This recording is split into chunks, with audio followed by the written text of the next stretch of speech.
आजच्या या सभेमध्ये सर्वप्रथम मी आमचे नेते आदरणीय अजितदादा पवार यांना मी भावपूर्ण श्रद्धांजली मी वाहत आहो। या सभेमध्ये उपस्थित आमच्या नेता राष्ट्रवादी काँग्रेस पक्षाचे अध्यक्ष, या महाराष्ट्राचे उपमुख्यमंत्री आणि आपल्या सर्वांच्यासाठी प्रेरणास्थान म्हणून, श्रद्धास्थान म्हणून आपल्या या बारामती विधानसभामधून उमेदवार म्हणून असलेले आदरणीय सुनेत्राबाई पवार, आपल्या शिवसेना पक्षाचे नेते आणि राज्याचे उद्योग मंत्री माननीय उदयजी सामंत, राष्ट्रवादी काँग्रेस पक्षाचे अध्यक्ष, महाराष्ट्राचे अध्यक्ष माननीय सुनील भाऊ तटकरे, आपले ज्येष्ठ नेते आदरणीय छगन भुजबळ साहेब, ज्येष्ठ नेते मुश्रीफ साहेब, ज्येष्ठ नेते दिलीप वळसे पाटील साहेब, आजच्या या सभेमध्ये आलेले नुकत्याच ज्यांची राज्यसभेवर निवड झाली, आपले तसे राष्ट्रवादी काँग्रेस पक्षाचे जुने सहकारी राहिलेले खासदार रामराव वडकुटे साहेब, या कार्यक्रमामध्ये उपस्थित धनंजय मुंडेजी, बाबासाहेब पाटील, दत्ता मामा भरणे, मकरंदाबा पाटील, हर्षवर्धनजी पाटील, निलय आमच्या इंद्रनील नाईक, सर्व मान्यवर आणि आत्ता जे मंचकावर होते सुप्रियाताई सुळे, बारामतीचे सर्व माझे ज्येष्ठ मंडळी, बंधू भगिनी आणि माझ्या तरुण मित्रांनो, आज आपण सर्व एक प्रकारे या बारामतीमधून नवीन एक वाटचाल त्याची सुरुवात करण्यासाठी आपण उपस्थित आहोत। वर्षोनवर्ष जसं तटकरेजींनी सांगितलं, या बारामतीमधून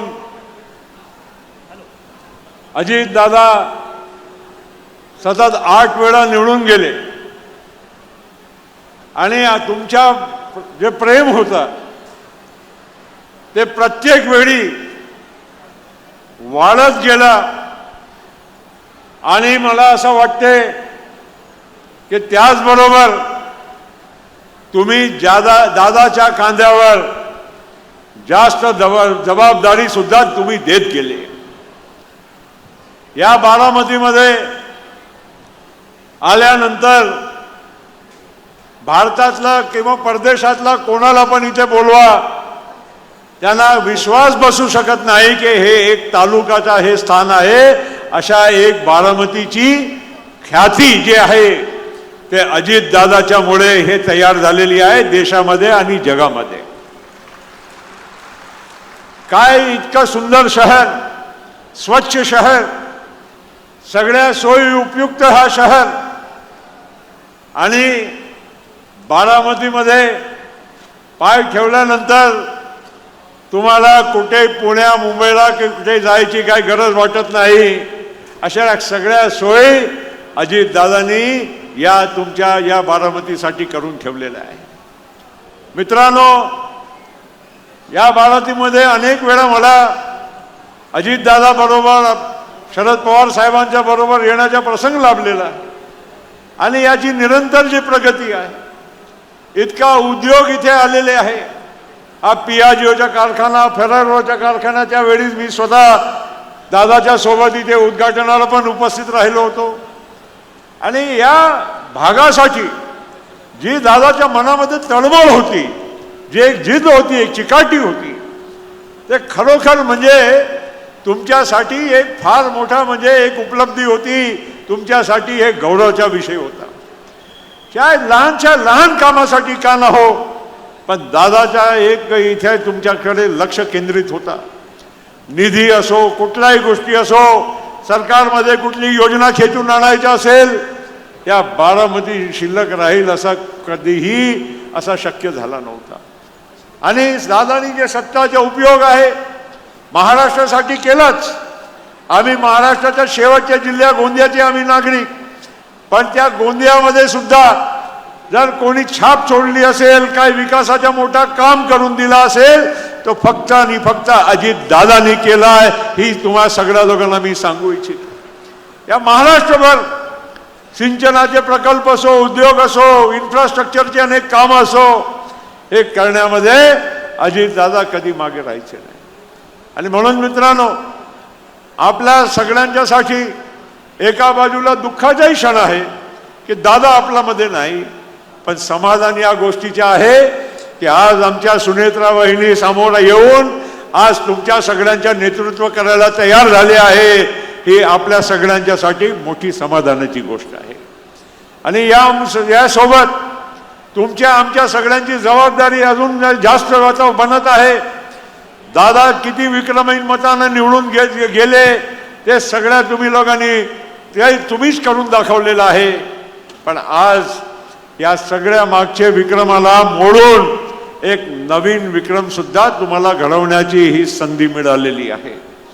वहिनीचा या माध्यमातून तुम्हाला फक्त आमदारच नाही, एक उपमुख्यमंत्री आहे, पण सोबत एक राष्ट्रवादी काँग्रेस पक्षाला ध्येय दिशा धोरण देणारे एक नेते सुद्धा तुम्हाला आज मिळत आहे। या बारामतीच्या पुढच्या भविष्य घडवणारे तुम्हाला नेते मिळत आहे।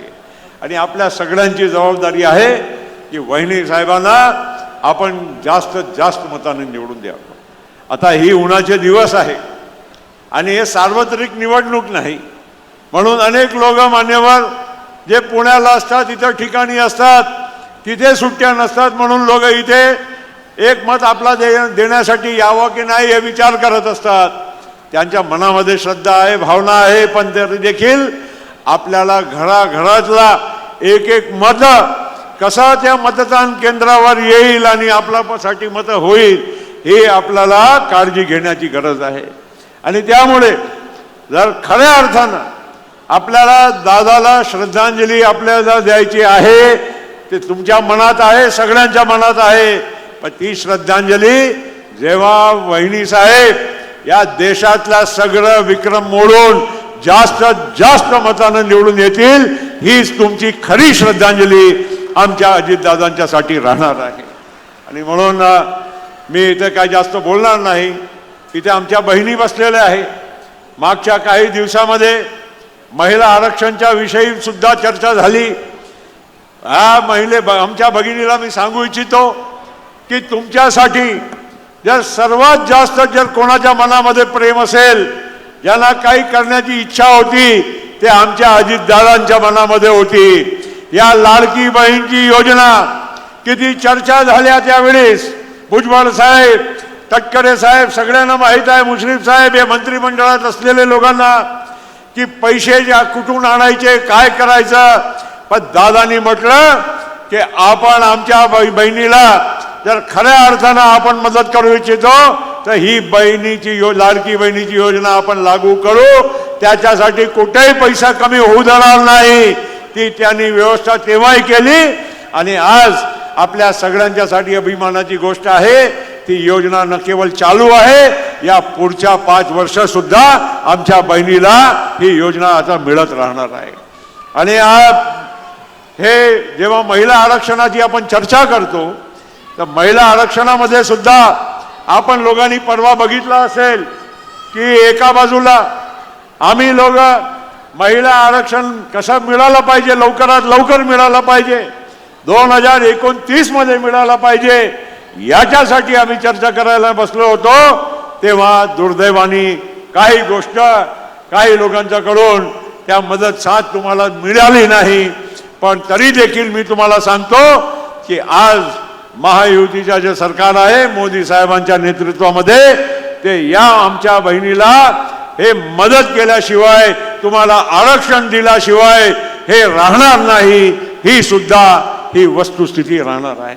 आणि म्हणून मी अधिक न बोलता आज आपण सगळ्या लोकांना परत विनंती करतो की येणाऱ्या परवाच्या निवडणुकीमध्ये आपण जास्तीत जास्त मतदान कसं करायचं याचीसाठी काळजी घ्यावी, एवढंच बोलतो आणि आपल्या सगळ्यांच्या खूप खूप आभार व्यक्त करतो.